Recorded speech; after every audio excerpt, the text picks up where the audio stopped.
সকাল 11:38। হৃদয় তখন ফ্যাক্টরির ক্যান্টিনে বসে চা খাচ্ছিল।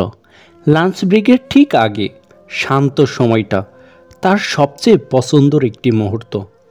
ঠিক তখনই টেবিলের গ্লাসটা হালকা দুলে উঠল, মেঝে কেঁপে উঠল। হৃদয় চমকে বলল, এটা কি?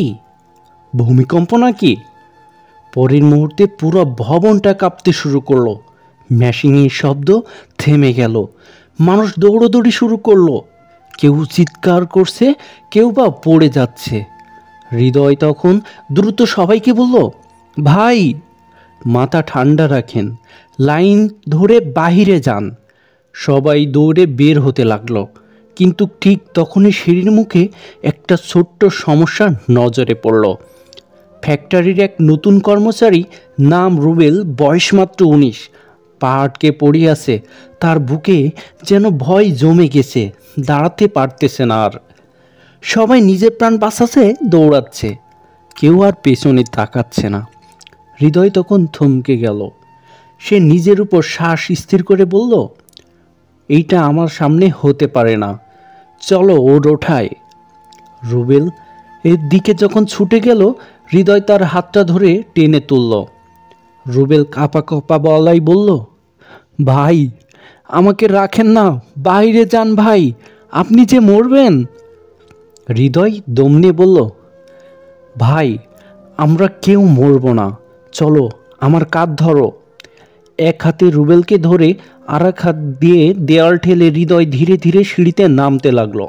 উপরেই যখন আবার একটা ভয়ঙ্কর কম্পন শোনা গেল। ফ্যাক্টরির লোহা ও স্টিল কাঁপছে, মেশিনগুলো দুলছে, শব্দে যেন মনে হচ্ছে ভবনটা ভেঙেই পড়বে। নিচে পৌঁছানোর আগেই একটা সাপোর্ট বিম হেলে পড়ে সিঁড়িটা ব্লক করে দিল। মানুষ চিৎকার করছে, সিঁড়ি বন্ধ, আর নামা যাবে না। হৃদয় ঠান্ডা মাথায় দেখল বাম পাশের ভেন্টিলেশন গ্রিলটা ভাঙা, তার মধ্যে দিয়ে চাপা হয়ে বের হয়ে যাওয়া যাবে।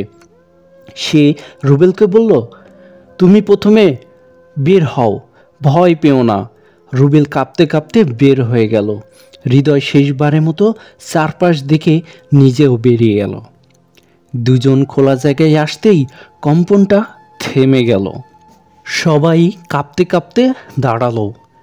কেউ কেউ কান্না করছিল, কিন্তু চোখ সবার হৃদয়ের দিকেই। ফ্যাক্টরি ইনচার্জ দৌড়ে এসে বলল, হৃদয় তুই যদি না থাকতিস, রুবেল হয়তো আজ বেঁচে থাকতো না। রুবেল তখন হাত জোর করে বলল, ভাই আল্লাহর পরে আপনি, আজ আমার মা যদি আমাকে বুকে জড়িয়ে ধরে, এই কৃতজ্ঞতা শুধুই আপনার। হৃদয়ের চোখে পানি এসে গেল। সে কেবল বলল, ভাই মানুষ তো মানুষের জন্যই, মানুষের বিপদে যদি মানুষ সাহায্য না করে, তাহলে সেই জীবন রাখার কি দরকার। সেদিন থেকে সকাল 11:38 এলাকার একটি প্রতীক হয়ে গেল, সাহস, মানবিকতা ও বাঁচিয়ে রাখার গল্পর একটি প্রতীক। কারণ সেদিন ভূমিকম্প শুধু শহরকে কাঁপায়নি, মানুষের হৃদয়ের ভিতরে মানবতাকেও জাগিয়ে তুলেছিল।